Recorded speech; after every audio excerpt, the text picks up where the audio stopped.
Okay, so I'm going to teach you guys how to make bagels, at least how I make them.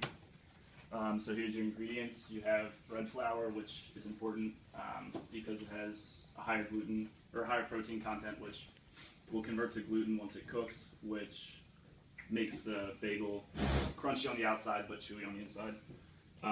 Barley malt, which is actually what's in most beers to give it sugar and flavoring.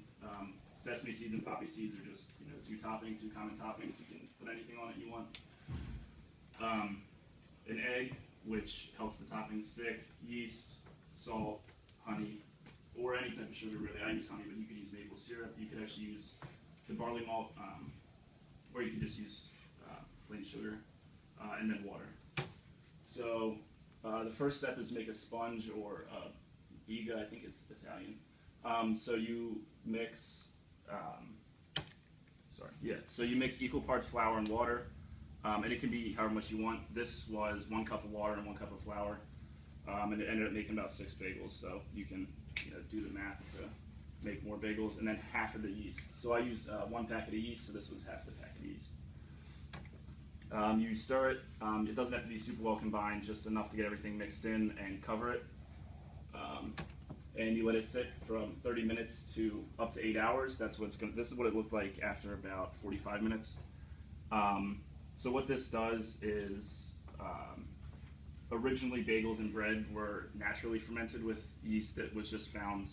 It wasn't in packets, obviously. It was just kind of naturally incorporated into the bread, and they'll let it sit for days at a time to sour. So that's where sourdough comes from. So this is kind of like a modern day speedy way to get a sourdough starter, to let the yeast and water and flour sit. So once that's sat and you're content with it, scrape everything down. You mix in the rest of the yeast, so another half packet of the yeast. Salt, this was about a teaspoon of salt, but it's really however much you like. The more salt, the better it's going to taste. About the same amount of sugar. You don't want to put too much sugar, else it's going to be a sweet bread and not a bagel. And then just enough flour to kind of get it so that you can work with it. Then you want to knead it, and as you're kneading it, you add more and more flour, and it'll start to become less and less sticky and more solid and more of a cohesive ball. So you knead. So if you don't know what kneading is just you basically fold the dough over and you push it down, then you turn it, you fold it over, push it down, you keep doing that, and it works and it stretches out the gluten, which I was talking about earlier. It helps develop that and get the nice chewy texture. So you do that for 10 minutes. At the end, it'll be smoother, it won't be as sticky, and it'll be something like this. You put it back in the bowl and cover it up, and 2 hours later, it'll double in size. That's from the yeast eating up the sugars and producing carbon dioxide, and that's called proofing. So you punch it down, which is just getting all the air bubbles out and mushing it down into the bowl. Take it out of the bowl. You need it a little bit more. You don't really want to add too much flour, but you need to add a little bit so that it doesn't stick to the countertop. And you just want to knead it until it's smooth and you can form a nice ball with it. Then you pinch or cut off small balls. So I think that was probably 1.5 ounces or 2 ounces. Poke a hole in the middle. Then rest them on a very floured surface because they're going to sit for a little bit longer, and if you don't flour it, they're going to stick and they're not going to look like bagels when you're done. So this is what they look like 20 minutes later. You can see my holes weren't big enough, so they actually sealed up, which didn't bother me. And that's called bench proofing. So this is barley malt.